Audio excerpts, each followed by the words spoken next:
Bom dia aos amigos e amigas, né?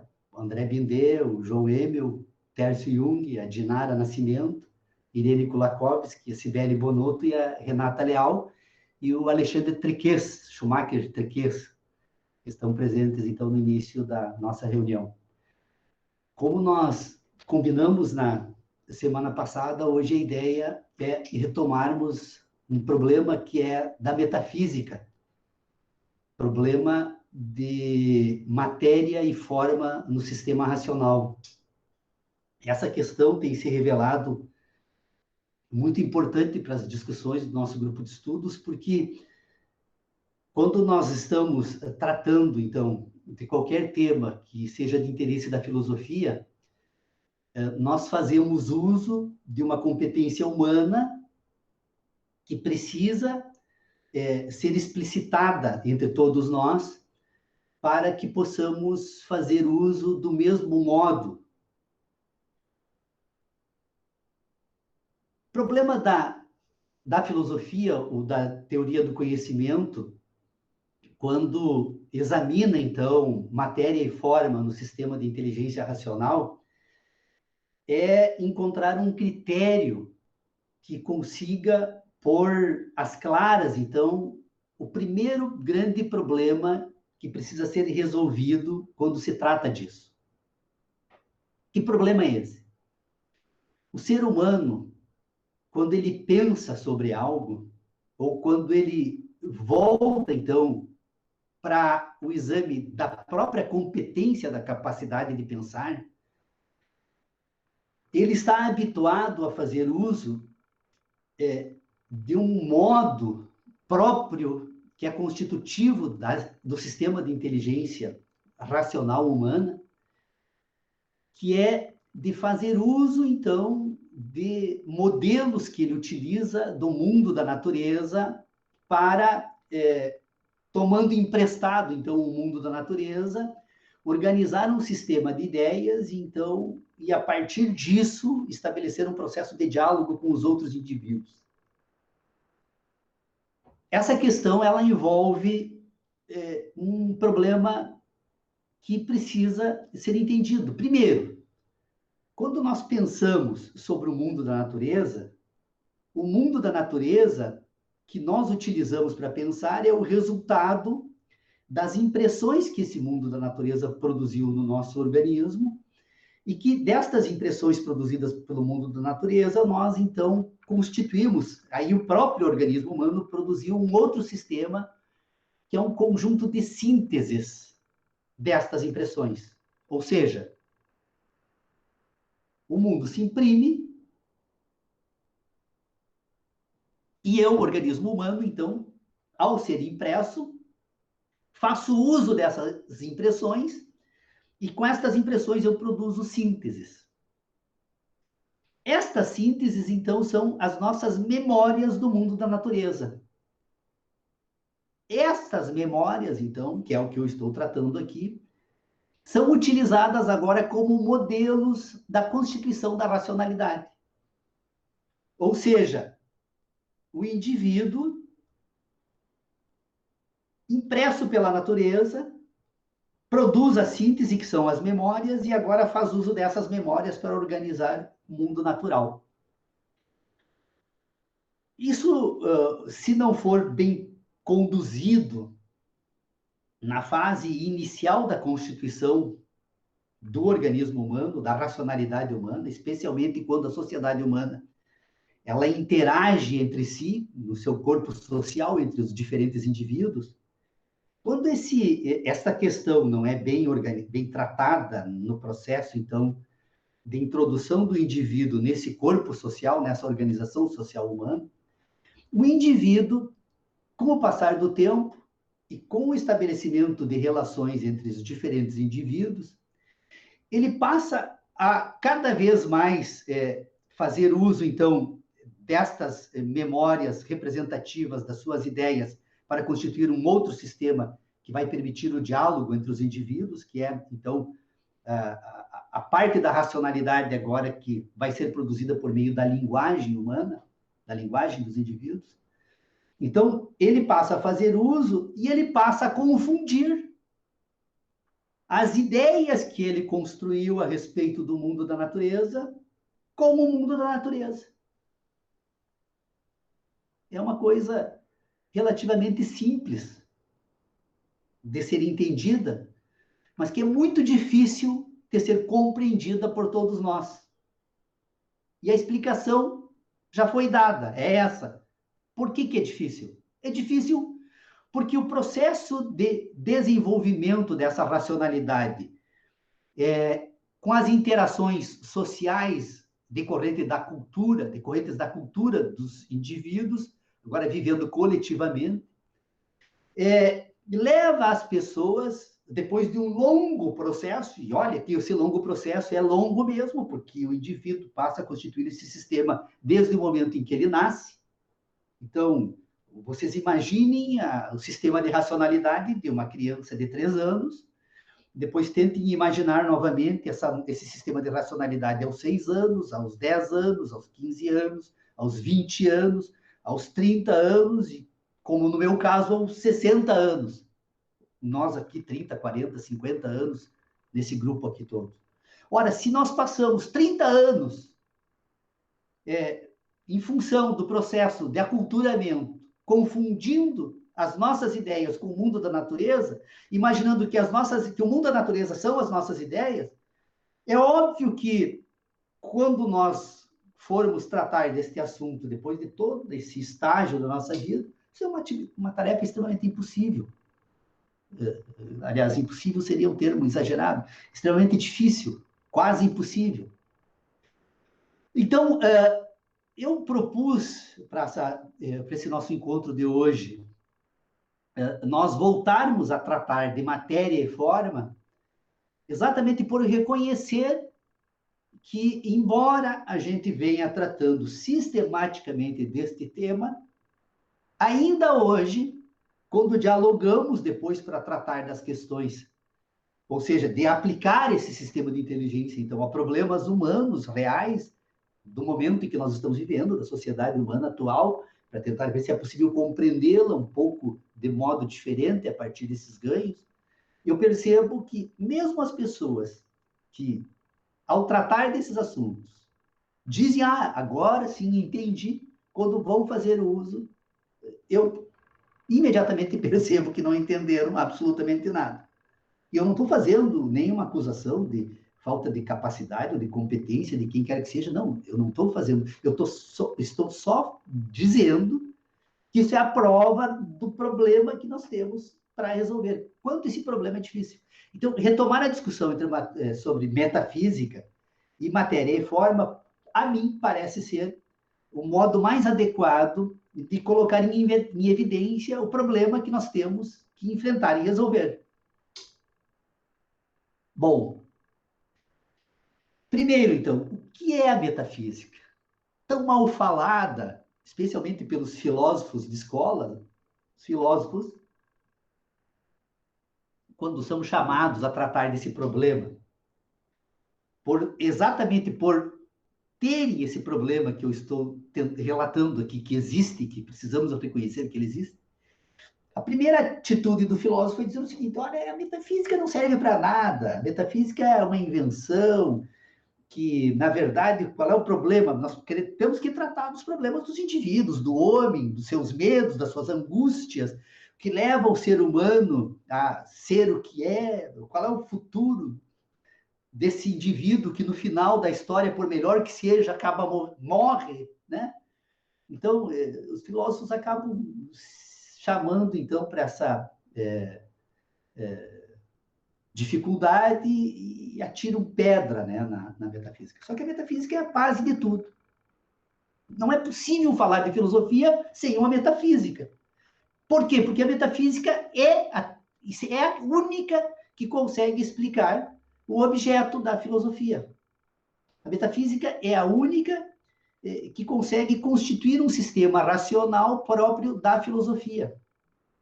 Portanto, eu preciso entender o papel da metafísica e como ela cumpre esse papel, então, nesse sistema de ideias. A metafísica, então, é a ciência. A metafísica é o sistema racional que serve a todos os indivíduos e está na base de todo o sistema de inteligência. O que seria, então, a metafísica? Metafísica é um sistema de relacionamentos, de ideias, que o indivíduo, que a racionalidade faz uso para pensar, e para pensar sobre o homem, sobre o universo e sobre tudo que faz parte, então, desse sistema no qual ele está inserido. Metafísica, ela pode ser distinguida em dois modos. Nós temos a metafísica pura. A metafísica pura é a parte do sistema de ideias que não depende do mundo da natureza para constituir o âmbito, então, de eficácia desse sistema de ideias. Por exemplo, as relações que a matemática utiliza. Quando eu crio um sistema representativo de quantidades, e quando eu uso esse sistema representativo de quantidades associado entre si, e eu desenvolvo uma teoria dos números e toda uma teoria de pensamentos matemáticos, eu, em momento algum, preciso fazer uso de qualquer objeto da natureza para constituir esse sistema de ideias. Aliás, esse é o grande problema do ensino da matemática, porque os professores de matemática, não cientes desta dimensão desse sistema de inteligência, acabam introduzindo lá no início da educação infantil dedos para contar 1 mais 1, 2, uma laranja, tenho outra laranja, duas laranjas. Introduzem laranjas, introduzem os dedos na matemática, na educação infantil, e a criança depois, quando os pensamentos, as relações se tornam um pouco mais complexas, não consegue mais recuperar o sistema de inteligência e diz o seguinte: detesto matemática. Não é que ela detesta, é que o universo dela, que é um universo de laranjas, chega a um determinado momento, ele não cabe mais laranja nesse universo e a matemática se destrói, o sistema todo se destrói. A geometria pura é uma outra parte da metafísica pura que dispensa o mundo da natureza. Então, é a prova de que nós temos uma parte da metafísica que é pura. Depois nós temos uma outra parte que é a metafísica empírica. A metafísica empírica, então, é aquela parte da metafísica que ela vai buscar no mundo da natureza as bases de ordenação do seu sistema de racionalidade. Então, enquanto nós temos a geometria pura que explica as relações do espaço, eu tenho a metafísica aplicada ou empírica para demonstrar a existência de um cubo de madeira, um cubo de metal, que depois a física vai fazer uso para estudar a dilatação, a aplicação, o comportamento em diferentes ambientes e assim por diante. Então, eu tenho uma parte da metafísica que é pura e outra empírica. Então, a metafísica é um sistema que faz uso, então, de relacionamentos para pôr em ordem um conjunto de ideias que podem servir tanto para constituir um sistema de relações matemáticas. A matemática não é um conhecimento, a matemática é apenas uma ciência. A geometria não é um conhecimento, a geometria é apenas uma ciência. Mas ela faz uso, então, desse sistema de relacionamentos, agora, para produzir um outro sistema que, por ser empírica, por estar voltada para o mundo da natureza, então a metafísica tem uma parte dela que vai tratar das relações que vão fazer uso de parte de dados do mundo da natureza para produzir o sistema de ideias. Então, enquanto que a metafísica pura é uma ciência, a metafísica empírica, ela é uma ciência, mas também ela tem por objeto um conhecimento. Então, quando eu trato, então, de matéria e forma no sistema de inteligência, eu estou dizendo, então, que eu vou precisar estabelecer critérios distintivos que me permitam identificar, nesse sistema de ideias, quando eu trato apenas de relações e quando eu trato de objetos que dizem respeito ao mundo da natureza. Quando eu falo, então, do sistema de relações utilizado no sistema de ideias, eu falo da forma do sistema. A forma são relações. Então, quando eu trato, por exemplo, da matemática, a matemática é uma ciência que só tem forma. Não há matéria na matemática. A geometria pura é um sistema, é uma ciência que só tem forma, não tem matéria. Agora, quando eu falo do ferro, do cobre, da árvore, da casa, do homem, da ação humana. Eu tenho uma ciência que tem forma, que são relações, para falar do ferro, do cobre, do metal qualquer, da árvore, do homem, eu preciso indicar uma matéria, algo. Se eu tenho um sistema de ideias que trata só de forma, como a matemática e a geometria pura, eu não preciso de matéria alguma. Dispenso a discussão sobre matéria. Vou falar unicamente da forma do sistema de ideias, que produz, então, uma ciência pura. Mas quando eu for tratar do mundo da natureza, inclusive das ciências humanas, o direito, por exemplo, só para chamar a atenção para um foco, que é um tema que nós vamos tratar nos próximos dias, estou combinando a organização de um grupo de estudos voltado para o exame dessa questão da matéria e forma no direito. Mas quando formos tratar, então, do mundo da natureza, dos objetos, das coisas, agora nós temos, então, uma ciência que tem forma, porque são relações. Eu não posso falar do cobre sem distingui-lo de outros metais, porque é as relações entre diferentes formas da matéria que vai me permitir dizer que algo é ferro ou algo é cobre. É as distinções das formas da matéria. São dois modos, as relações e a matéria. Então, quando eu trato do mundo da natureza, eu trato da matéria. Então, a matéria é a parte do sistema de inteligência que vai ser conhecida. Eu estudei esse assunto com muita dedicação.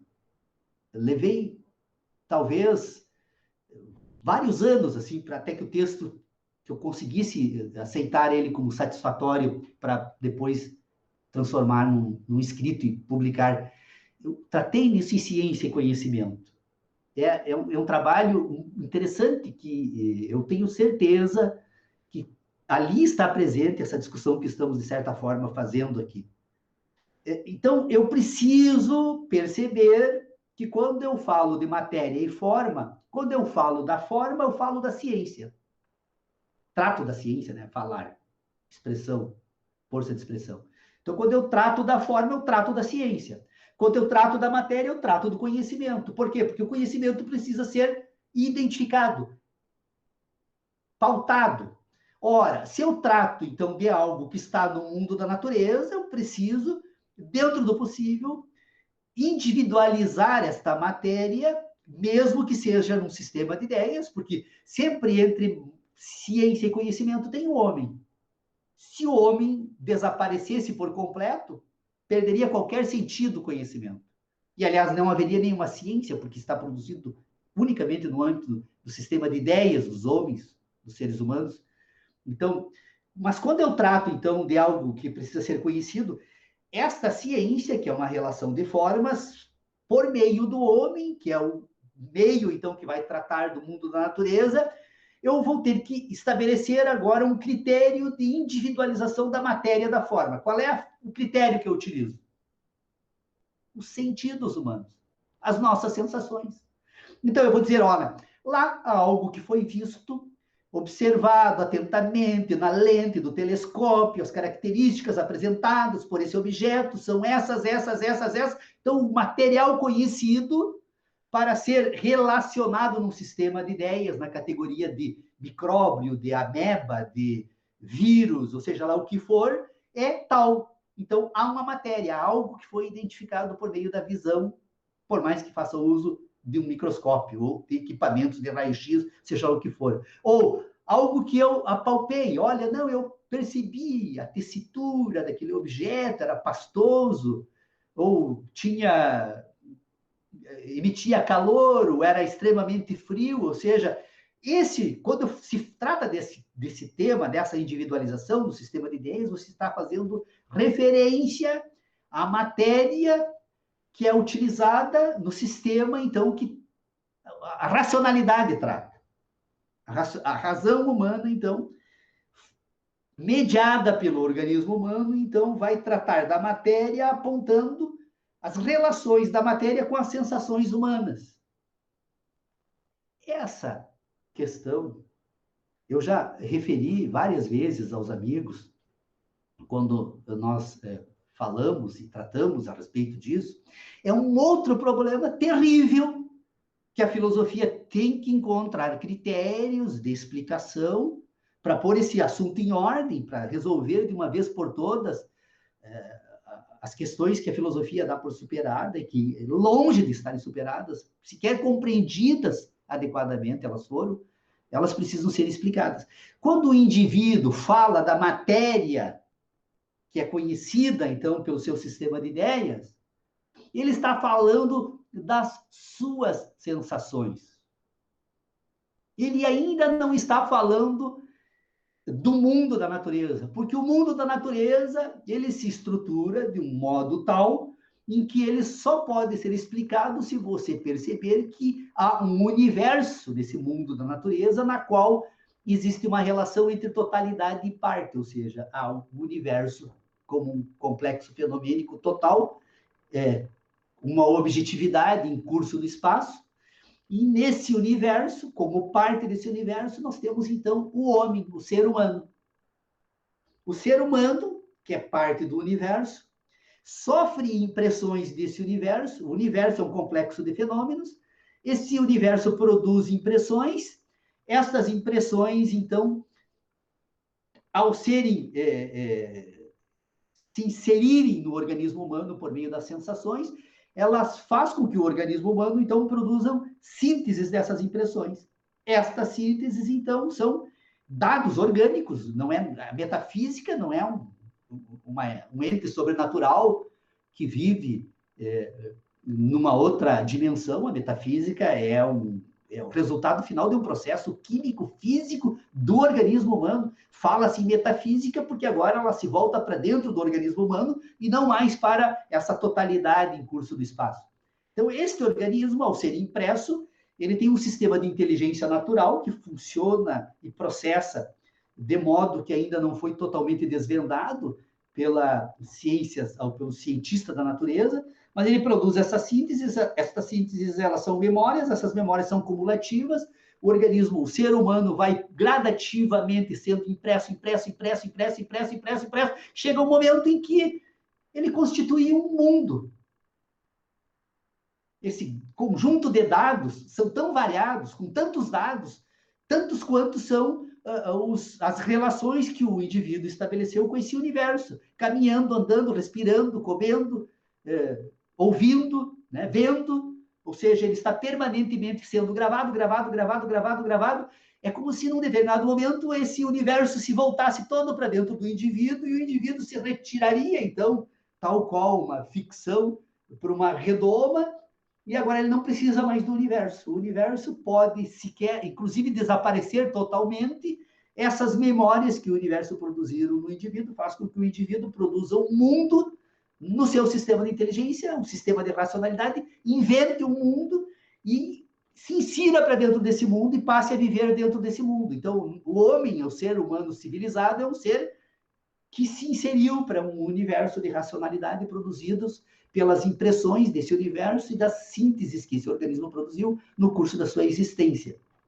Então, quando nós tratamos do mundo da natureza, quando eu falo árvore, imediatamente eu imagino que eu estou pensando na árvore que está aqui no pátio, ao lado da minha casa. Não. Eu não estou falando mais daquela árvore. Eu agora falo da árvore que foi inserida por esse universo para dentro desse indivíduo metafísico que está gravado nas suas memórias. É dela que eu me lembro. Até posso voltar um pouco ali e verificar que existem outras árvores, um conjunto de árvores, mas eu não falo, quando eu penso sobre a árvore, eu não penso mais naquela árvore, mas na memória da árvore. Tanto que esta árvore, agora, nesse momento que nós estamos aqui falando, poderia ter sido removida por alguém ali do pátio, e eu, no entanto, estaria pensando ela. Como que eu vou pensar uma árvore que não existe mais? É porque eu não penso a árvore, eu penso as sensações que a árvore produziu em mim. Então, quando nós tratamos de matéria e forma, nós precisamos ter claro sobre a necessidade de entendermos que quando todo o sistema de inteligência racional humana, esse sistema humano, aliás, de inteligência racional, esse sistema, ele funciona ordenado, então, por um conjunto, então, de relações, ou seja, as formas das relações que o sistema de inteligência utiliza, então, para pensar, e que, ao fazer isso, esse sistema das formas, das relações, então, vai em busca, no organismo humano, de um conjunto de dados que são as sínteses produzidas pelas sensações que tratam da matéria do mundo da natureza. Então, metafisicamente, então, eu tenho um sistema de relações e como metafisicamente estou tratando do organismo humano e das sensações e das memórias das sensações, eu tenho matéria. Então, são as relações que o organismo estabelece no seu sistema próprio de racionalidade entre matéria e forma, relações, essas relações entre matéria e forma permitem constituir um sistema de racionalidade. Que nós podemos, inclusive, na próxima, já que está chegando ao final do meu tempo, eu me empolgo e falo demais, e o André já me falou até que eu deveria falar menos, porque permitiria e tornaria mais fácil, quem sabe, acompanhar todas essas questões, mas isso vai permitir, se quisermos nos aventurar, eu tenho medo, sempre disse que tenho muito medo de tratar desses assuntos, porque pode acontecer o que aconteceu na reunião passada, de tentarmos discutir ideias que foram transcritas para livros por pessoas que trataram em outras épocas de outros assuntos, e que nós não temos condições de verificar se essas ideias são aceitáveis ou não. Por exemplo, o professor Everaldo, né, na reunião passada, trouxe um pensador atual, um magnífico pensador, eu não sei de onde ele conseguiu ir lá no buraco negro, buscar dados e depois trazer a cada milhares de anos até tratar do homem de hoje, ou seja, nós não podemos aceitar, discutir entre nós aqui, pelo menos, o que foi pensado pelas pessoas. Isso não, eu acho que não deve fazer parte da nossa pauta. Mas o que é pensado por nós, como nós pensamos. O que os outros pensaram é problema deles. Até porque boa parte dos problemas que nós temos hoje não foram resolvidos por eles. Se não foram resolvidos, não tem por que perdermos tempo, pelo menos nesse sentido, porque são obras maravilhosas. Eu tenho lido algumas obras fantásticas da filosofia, mas aquelas que nos ensinam a pensar, aquelas que dão pensamentos prontos, bom, a mim, pelo menos, acho que para a discussão que estamos fazendo aqui no grupo de estudos, elas não servem porque, ao invés de nos ajudar, vão nos enganar mais uma vez, apresentando soluções que não estão fora de nós, estão dentro de nós. Nós precisamos encontrar em nós os critérios de resolução. Então, podemos, para concluir, então, esse pensamento que eu enrolei um pouco para chegar ao final da cadeia de ideias, podemos introduzir, então, linguagem.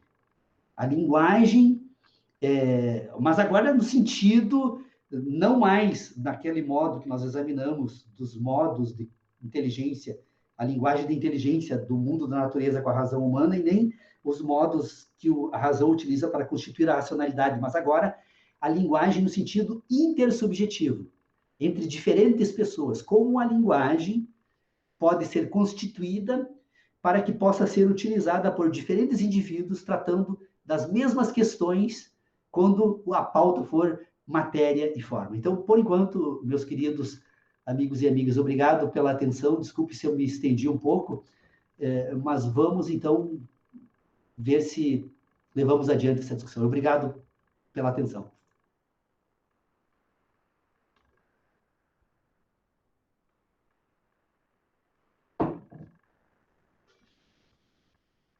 Paulo, eu vou te fazer algumas perguntas. A metafísica depende da matéria? Sim. O ser humano, sem o ser humano, não há razão do sistema de ideias. Então, a metafísica é orgânica, ela é um processo químico, físico, que se constitui na totalidade do ser humano, do indivíduo, né? Então,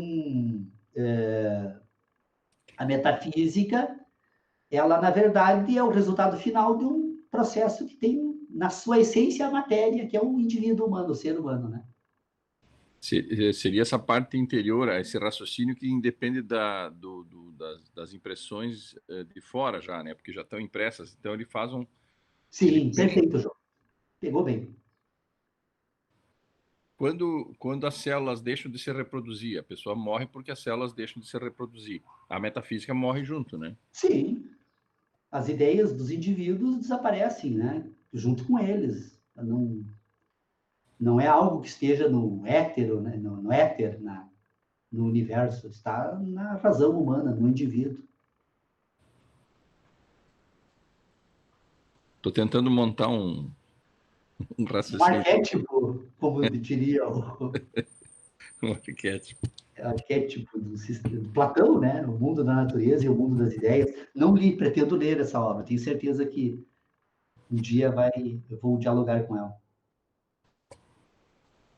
E por que será que cada indivíduo tem um pensamento diferenciado? Cada indivíduo tem um raciocínio diferente do outro acerca das mesmas impressões. Ou as impressões são diferentes para cada indivíduo? Essa aqui é uma questão também, né? Porque os raciocínios são diferentes, os pensamentos são diferentes. As ideologias, João. O problema é que o indivíduo ele é produto do meio. E a sociedade humana ela não é homogênea, ela é absolutamente heterogênea. Então, o que acontece entre você e os membros do teu corpo familiar dentro dos espaços que vocês transitam são diferentes das que acontecem no meu, do Tércio, do Alexandre, da Dinara, do Sávio, ou da Cibele, né? Ou seja, eles são diferentes. Do André. E ainda assim, você há de considerar que depois, quando eles se locomovem, se mudam os espaços, as escolas, os clubes, os amigos, também são diferentes. Então, o ser humano vai ser completamente... Um é diferente do outro. Por quê? Porque cada um constitui um mundo. Se o sistema de racionalidade produzido pelo organismo humano é o resultado final de um conjunto de impressões produzidas pelo mundo da natureza, que serve de material. Porque o que é? Tem algo... Eu sou um crítico de Heidegger, né? Porque eu sofri muito com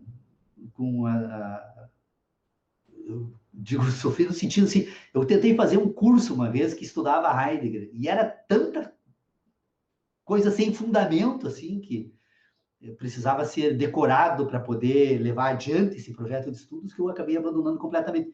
Mas tem o Dasein, que ele fala, que em determinado momento da existência humana, o indivíduo se reconhece como um ser que existe. Esse é o momento daquele mute que eu digo, né? Que eu estava tentando simbolizar daquela forma ali na discussão. Ou seja, o indivíduo vai sofrendo impressões, impressões, impressões, impressões, impressões, impressões, e elas produzem síntese, síntese, síntese, síntese. Esses dados são tão imensos que chega um determinado momento e que o organismo humano está tão bem provido de memórias que ele pode agora se voltar unicamente para as memórias para tratar do mundo da natureza. Nesse momento, ele se reconhece como um ser humano racional. Isso é um processo que eu acredito que ele não se dê numa totalidade única, né? São diferentes momentos que o ser humano produz, então, são fases da educação, da autoeducação e da educação humana. Então, tem um determinado momento que ele dá conta da sua existência como um ser sexual, ele se dá por conta da sua existência como um ser que sente prazeres além da sexualidade, que são as relações com a natureza, com os gostos e com as demais matérias, que depois ele se reconhece como pertencente a um determinado grupo humano, a célula base, que é a família, ou é o agrupamento do qual ele pertence. Quando eu falo de família, não estou falando da família tradicional, pai e mãe, ou seja, aquele local em que o indivíduo se reconhece. E depois o indivíduo se reconhece como pertencente a um grupo social, depois ele se reconhece como um sujeito político que pertence a uma sociedade mais ampla, um Estado, né? Ou seja, são diferentes momentos de autorreconhecimento individual. E por isso, a importância, e eu acho que eu já também tratei disso aqui, das questões fantásticas que eu tenho aprendido com os nossos irmãos indígenas, exatamente por perceber que na educação infantil deles, utilizada por eles, eles dão muito valor a essa primeira fase do indivíduo, tanto que os Imbiá-Guarani, se Deus um dia voltasse na forma humana, certamente voltaria como um Imbiá-Guarani. Eles são pessoas, assim, dotados de uma bondade, de uma capacidade, assim, ó, de alteridade com os demais indivíduos, e inclusive com a natureza onde eles vivem, né? Que certamente, se houvesse a possibilidade de identificar alguém nesse agrupamento humano, como seres, nesse sentido, assim, fantásticos, eu diria que são eles. E isso se deve à educação infantil, ao afeto. Por quê? Porque o papel do reconhecimento, autorreconhecimento individual como pertencente a um agrupamento humano é tão intenso nas relações familiares que faz com que esse ser humano praticamente não consiga se reconhecer sem o outro. Ele se reconhece a partir do outro. Isso transforma completamente a identidade humana. Então, é por isso que eu venho sustentando essa ideia. E outra questão super importante que eu estou percebendo, agora na leitura que estou fazendo de Davi Kopenawa, né? Aquele depoimento extraordinário que Bruce Albert, depois de 10 anos de convivência com eles, ou pelo menos dessa produção ele conseguiu escrever, a importância que eu tenho percebido lá nos Yanomami também, de que a linguagem ela é introduzida bem mais tarde assim, na educação humana. Exatamente porque para fazer com que essa primeira fase da existência humana seja voltada para a formação espiritual, que é o desenvolvimento desse ambiente de sentido, ou seja, o indivíduo quando se sente reconhecido como integrante de um agrupamento humano, que é a família, e essa relação não é apenas racional, mas ela é afetiva, as impressões produzidas por essa relação corporal de carinho e de afeto é tão forte que esse indivíduo, quando toma essa primeira fase, então, da constituição da razão, ele assume uma forma de ser que é permanente, é para o resto da vida. Então, eu acho que a sociedade civilizada precisa voltar um pouco para esses estudos aí, porque isso é fundamental se nós efetivamente queremos um dia encontrar um critério aí de produzir um ser humano um pouco melhor. Deixa eu aproveitar agora, para fazer a minha questão, né? Colocar a minha questão. Porque justamente para mim, o nosso problema, na verdade, é confundir uma parte com o todo, né? Eu já estudei o Kant, né? Que é o pensar, muito em torno do pensar. Já estudei o Habermas, que é muito do falar, da linguagem. Só que o que me intriga atualmente, e agora você falando dos índios, é a questão afetiva. Para mim, o que move, o que sustenta, move ou derruba, né, o ser humano é a afetividade. E como, então, a minha questão é essa, como a questão do sentir, né, não dos sentidos, do sentir, da afetividade, entraria nessa tua teoria do pensar, do conhecer, do entender? Bom, já que eu fiz uso, então, da experiência dos nossos queridos irmãos em Biá-Guarani, eu vou te responder em Guarani. Yanderu amba keringuei imbiarecó. Tradução, faz favor. O afeto. O afeto. Sim, Na verdade, a frase significa o seguinte, o papel de Deus e do afeto, do ambá, né? E na educação da criança guarani, né? Não, mas a minha questão é em relação à tua teoria. Não, o afeto é tudo, mas eu estou respondendo isso, porque o que acontece, Tércio? Se o ser humano não tomar muito cuidado nessa primeira fase, que é desde a concepção, e aí eu digo concepção, não adianta, o feto, ele sofre influências externas, desde o momento da concepção. Então, quando o indivíduo, né, nasce, então, e que ele recebe um afeto extremo, corporal, de estar em contato, né, de sentir o calor humano do outro, de estar permanente em contato, de não sofrer agressões, de ser respeitado, inclusive, enquanto organismo, porque se você vai introduzir a linguagem, ela tem que vir mais tarde. O indivíduo precisa dar esse boot de espiritualidade inicial para que você depois faça uso da linguagem para introduzir outras categorias de inteligência. Então, se o indivíduo não for bem formado nas suas afetividades, isso ele vai carregar para o resto da vida. E eu até achei que não era adequado o exemplo que eu utilizei na reunião passada. Tipo, olha, vamos imaginar que você tem um bloco de concreto e você precisa produzir uma estátua. Se você for lá esculpir um homem desse bloco de concreto, se você tem um momento de constituição desse bloco de concreto que você produz um homem, você, mesmo que ele fique tosco, mas a forma que você deu para ele, tu nunca mais vai conseguir. Tu não vai mais conseguir recolocar o mármore de volta, o granito de volta para esculpir novamente. Você pode até refinar essa tua estátua, mas a forma que tu deu vai ser permanente. Então, quando o ser humano se constitui nessa primeira fase, você produz a forma desse indivíduo. A forma é do afeto. Se você produz a forma do afeto, se você não produziu adequadamente, você não vai conseguir mais reverter esse processo no futuro. Então, essa é a importância. E a linguagem, né? Você imagina você tentar esculpir uma estátua falando com ela. Ou você imaginar que você vai dar a ordem, agora clique à direita, clique à esquerda, vai sair um monstro, né? Ou pelo menos não um monstro, não diria isso, mas obviamente que um homem completo, obviamente, não vai sair. Agora, se o cinzel for o afeto, né? Você vai esculpindo ela de uma forma tal que depois ela se torna definitiva. Ela pode ser refinada depois nas educações humanas, aí, de linguagem, né? Das ciências, da natureza e assim por diante. Mas ela vai manter essa mesma forma. Então, grande parte dos problemas que eu imagino hoje, em face dessas experiências que eu venho tendo com os nossos irmãos indígenas, o grande problema do ser humano é que, como nós acabamos imaginando que você pode esperar para produzir um ser humano depois de adulto, com a educação, né, com a fala, nós acabamos cometendo um erro e perdendo uma fase, esculpindo mesmo tu não querendo, você está esculpindo essa estátua desde o momento em que ela nasce. E aí, quando você percebe a necessidade de aprimorar esse teu trabalho, já não tem mais jeito, não tem mais como voltar para refazer de novo.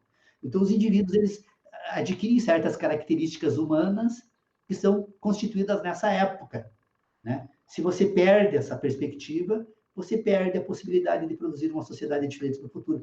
E aí, isso aí não estou falando porque eu levantei com vontade de falar sobre o assunto. Faz 20 anos que eu observo os Imbiá-Guarani. E eu tomei muito cuidado para tratar desse assunto, para não sair espalhando, né, ideias que não tivessem sentido, né? E eu estou percebendo que não apenas eles, as comunidades indígenas, de uma maneira geral, são dessa forma. É claro que, por exemplo, elas são diferentes. Essa questão da educação infantil é determinante. Você verifica, por exemplo, a educação de uma criança caingangue. Você identifica a criação de uma criança em Biá-Guarani, depois você verifica o adulto caingangue e o adulto em Biá-Guarani, eles são diferentes.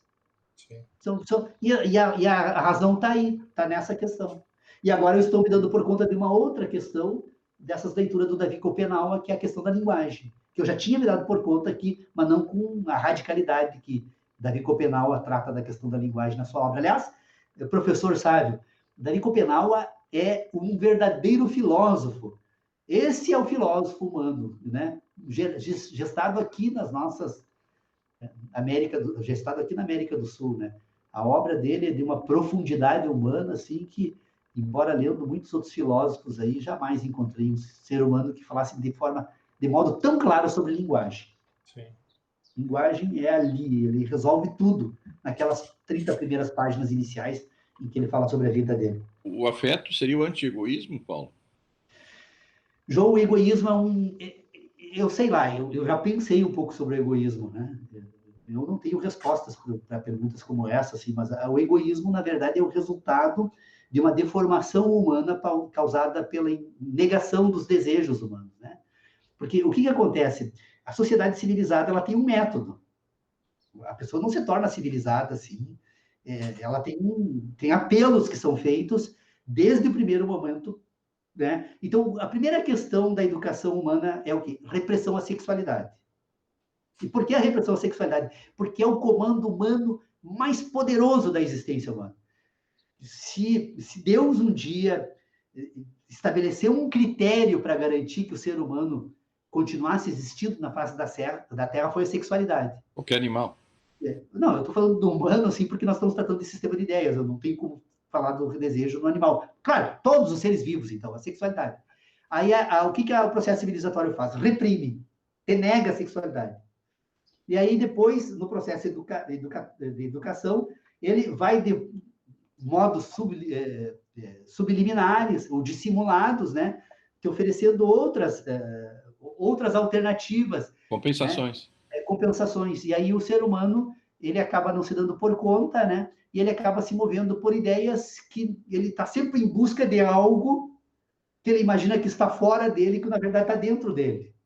Então, aí você vai correr atrás do automóvel, você vai correr atrás do dinheiro, da propriedade, das coisas, porque por trás dessas ideias, você tem o apelo sexual. Sempre. Por isso que o afeto dos indígenas está muito ligado à ausência da propriedade privada. Eles têm a propriedade deles é coletiva, a propriedade deles é da natureza, não é deles.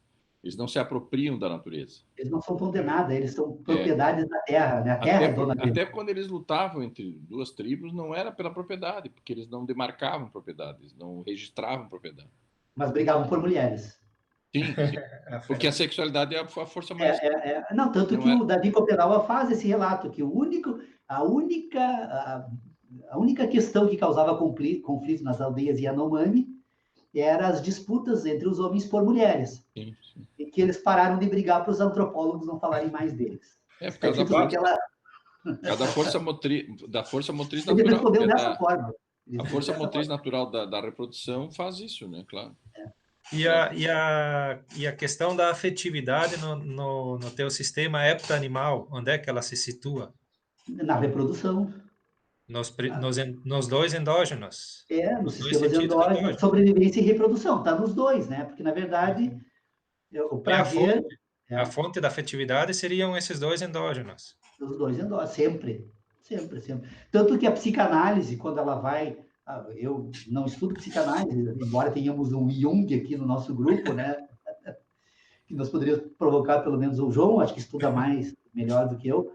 Mas se você for verificar na psicanálise, ela vai sempre encontrar respostas, boa parte das respostas dos dramas humanos, na sexualidade.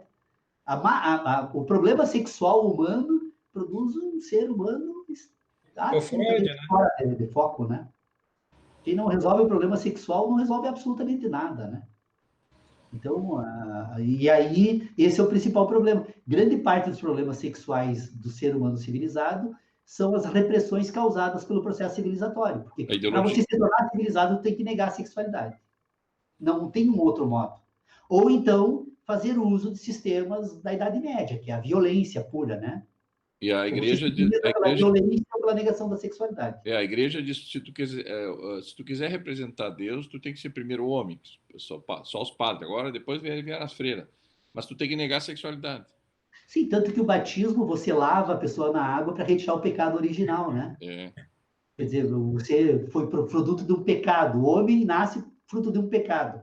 Imagina um sistema desse. É uma simbologia, porque Maria não cometeu o pecado para ter Jesus. Sim, ela foi virgem. Exatamente. E dá para dizer que negar a sexualidade é negar a condição de natureza, inclusive? Óbvio. O ser humano que não consegue resolver os seus problemas sexuais acaba fazendo essas barbaridades que nós estamos vendo aí no nosso país, né? E a tendência... Boa parte dos problemas que o Brasil enfrenta é porque as pessoas não fizeram aquilo que têm desejo de fazer. O dia que fizerem, os problemas do Brasil, pelo menos esses, resolvem todos. Criou outros, né? Mas... Não cria, não. A pessoa tem que ceder aos seus desejos. Ela não pode jamais negar os desejos. São naturais. Se o ser humano... E a sexualidade humana, ela é muito mais ampla, né, do que essa caixinha, assim, produzida aí pelo pensamento moralista, né? Certo. Desculpe, eu não gostaria de tratar desses assuntos, porque nós temos que voltar a falar sobre matéria e forma, porque agora nós começamos a falar de coisas que nós não temos. Não é o propósito do grupo, né? Sim. Mas isso é matéria. Mas isso é a matéria que influencia na metafísica. Claro. Porque constitui o ser humano, constitui o indivíduo. O indivíduo, ele é um complexo de racionalidade que... Tanto que quando ele morre, ele desaparece, a sexualidade desaparece o metafísico também. Desaparece todo. O indivíduo que... A morte cessa a existência humana metafísica e fisicamente, né? As ideias que se propagam aí sobre uma pretensa de espiritualidade que continuaria presente nesse universo, pode existir outras dimensões da existência humana que nós não conhecemos, e que, portanto, não é nos é dado a falar, Mas eu, pelo menos, das minhas reflexões que eu venho fazendo sobre isso, eu imagino que pelo menos uma boa parcela daquilo que o ser humano recebe por meio dos sentidos, ele lega para as gerações posteriores. O conhecimento é legado. A ciência, ela é individual, intransferível, né? Mas o conhecimento, ele é legado entre as espécies. Então, tudo aquilo que eu obtive de conhecimento na minha existência, ele se insere na estrutura orgânica e se projeta para as gerações futuras. Se a minha teoria está certa, seria possível voltar às memórias do primeiro ser humano do universo. Estaria gravada ainda nos nossos genes, né? Então, nós somos um conjunto de experiências. E isso provavelmente é utilizado pelo organismo para projetar o ser humano do futuro. Ou seja, se essa ideia estaria certa, nós poderíamos encontrar, então, em Darwin um apoio aí nessas investigações que ele fez para demonstrar que essas transformações, elas não decorrem nada mais, nada menos do que o uso que esse sistema de inteligência natural que nós temos e que desconhecemos de como funciona, faz para adaptar esse organismo para continuar seguindo com esse propósito de continuar existindo, né? De perpetuar a existência humana, né? Então, ela só ocorre porque o conhecimento é legado entre diferentes gerações. Olha aqui, ó, maravilha. Olha, chegou o campeão de tudo.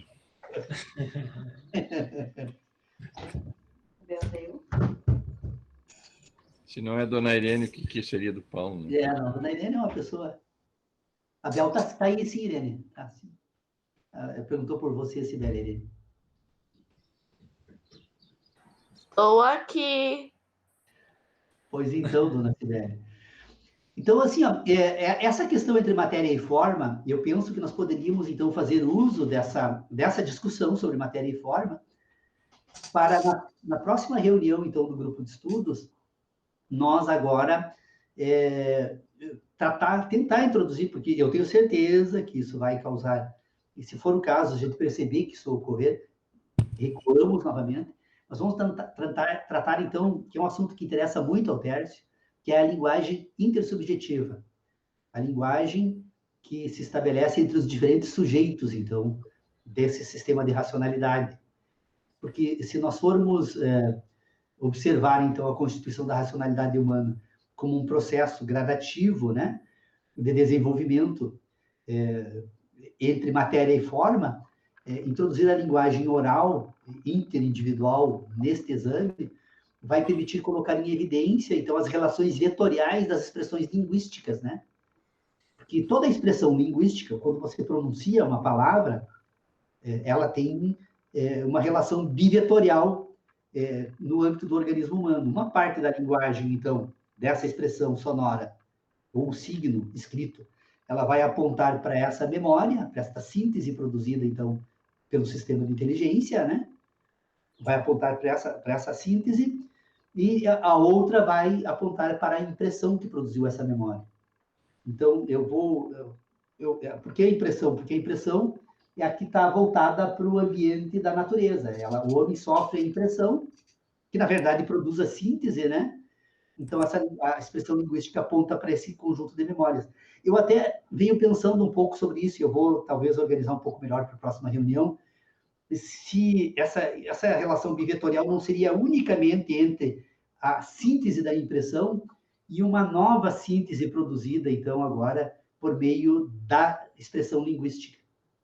Então, na verdade, não seria voltado para o mundo da natureza, mas voltado todo ele só unicamente para o âmbito interno da subjetividade humana. Então, eu vou me organizar na próxima reunião tratar. Eu queria sugerir uma coisa, já que o time feminino tem sido provocado a participar, né? Mas não sei se seria o momento agora, mas em algum determinado momento. Mas aí, é claro, eu vou puxar para um assunto que me interessa, que é a questão da identidade. E eu gostaria mesmo de ter uma ideia de como você percebe a questão da identidade entre os indígenas, porque me parece que todas essas questões que você menciona refere a eles em termos de do afeto, do desprendimento ao material, da percepção de uma vida mais próxima à natureza, ela vem muito mais do reconhecimento de uma identidade coletiva do que de uma identidade única, individual, de si próprio. Então, eu queria ver como é que coloca isso, até para compreender melhor dentro do mundo indígena, como é que a questão da identidade se coloca? Será que esse desprendimento todo é porque eles se compreendem a partir do coletivo e, portanto, as coisas não são tão importantes assim, porque são de todos e não há um embate do que é meu e do que é teu? Será que eles têm tanto mais aflorado o afeto, porque a identidade parte da ideia do todo e não do eu ser querido, do eu querer alguém? Então, essa questão me gera dúvidas. Eu sinto que eu ainda não consigo transpor ela do meu mundo, né, para o mundo indígena. Então, eu vou te provocar nesse sentido, até para que eu possa, talvez, compreender melhor. Bel, assim, ó, essa questão não tem relevância nenhuma entre eles. Assim, é difícil falar isso, sim, mas o que acontece? Essa questão da identidade, na verdade, eles se reconhecem como indivíduos que estão no mundo, que vivem num agrupamento social humano e que estão no mundo. A estrutura celular básica assim, dessa organização é a família, agrupamento familiar, relação de afeto entre o pai, mãe, filho, irmãos, embora entre eles não tenha essa noção de pai e mãe não tenha tanta importância como tem para nós. É muito comum entre os Imbiá Guarani, por exemplo, de uma determinada pessoa, uma mãe indígena tem o filho, entrega para a família do pai ou para o pai, ou nessa família, depois ela se retira para outra família, tem outros filhos. Como eles tratam isso, eu não sei, mas tratam muito bem. As crianças não têm absolutamente problema nenhum dessa questão, assim, de o pai ou a mãe não estarem vivendo junto, até porque, como eles são nômades, eles se deslocam muito entre uma aldeia e outra, e acaba criando essa questão, assim, mas não causa absolutamente nenhum problema, não vejo nenhum problema entre eles. E essa ideia de propriedade não existe, eles vivem coletivamente, o ambiente tem o local onde eles moram, a casa deles, né, o espaço deles, mas não existe essa ideia de propriedade, né? A questão da sexualidade eu não tenho a menor ideia, porque são expressões privadas deles, que não são suscetíveis, mas pelo que eu sei, assim, eles não têm absolutamente nenhum preconceito ou um modelo padrão de sexualidade. Cada indivíduo desenvolve a sua sexualidade de acordo com seus interesses enquanto indivíduo, né? Mas é uma sociedade que, basicamente, se alguém me perguntasse o que você diria, assim, o que caracteriza essencialmente uma comunidade em Biá-Guarani? A ausência da importância do uso da palavra tal qual nós usamos. Tanto que o nome deles, os Ibiá-Guarani, todos os indivíduos do sexo masculino, eles se dividem em 3 nomes. Claro que, convivendo com a nossa sociedade, a importância do nome ela é fundamental, então nós, inclusive, introduzimos nomes nas comunidades indígenas, mas, e aí, qual a razão, assim, de não ter esse tipo de problema? Porque eles não falam um do outro, não falam de si. Você não vai encontrar um Guarani falando, eu penso isso, eu quero aquilo. Isso não existe entre eles. Jamais você vai perceber um comportamento dessa natureza. E não falam também do outro. E também não falam das coisas. A linguagem ela tem uma função quase que sagrada, né? De ordenar a vida e a espiritualidade deles. É só isso, né, então. Mas legal, Bel, eu vou pensar um pouco melhor, quem sabe podemos introduzir... Na verdade, a minha dúvida é quanto à identidade, enquanto forma de pertencimento do grupo, né? Como o indígena se vê no grupo, como um ou como parte de um todo? Parte do todo. O todo, ele se vê como o todo, aliás, não como um, né? Então, como o todo. Então, me parece que é muito relacionado a uma forma totalmente diversa